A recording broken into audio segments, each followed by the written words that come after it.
সদা সত্য কথা বলিবে।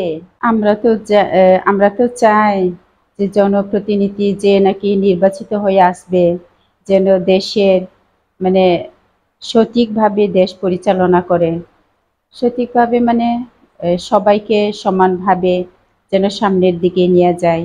আমার এই এলাকায় যারা প্রতিনিধি হয়ে আসবে সে যেন নিঃস্বার্থভাবে সবাইকে সমানভাবে দেখে, এটাই আমাদের চাওয়া। আমরা শিক্ষায় শিক্ষিত, জনদরদি, তারপরে মন ভালো, অনেক উদার মন, এমন প্রতিনিধি চাই আমরা। জনপ্রতিনিধি যে যাক, আওয়ামী লীগ যাক, বিএনপি যাক, জামায়াত যাক, যে যোগ্যী আমরা চাই।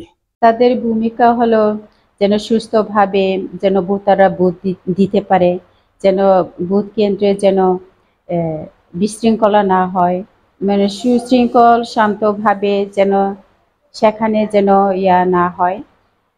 যদি সঠিকভাবে যদি শৃঙ্খলা বাহিনী যদি সেগুলো যদি মানে আওয়াতে আনতে পারে তাহলে আমরা শান্তিতে ভোট দিতে পারবো।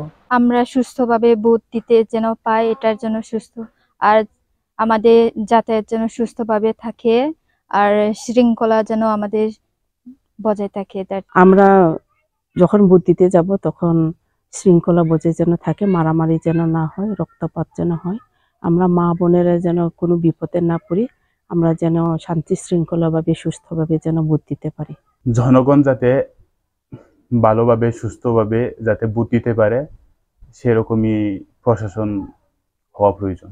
দেশের অবস্থা তো আরো খারাপ হবে। এখনই যে অবস্থা দেশের পরিস্থিতি, যদি সঠিকভাবে যদি নির্বাচিত না হয় সঠিক মানুষ, তাহলে দেশের অবস্থা কি আর বলবো, মানে অনেক খারাপের দিকে যাবে, এর চেয়ে আরো বেশি। খুব শোচনীয় হবে, খুব খারাপ হবে, জনগণ না খেয়ে মরবে, একজনের খাওয়া একজনে কেড়ে নিবে।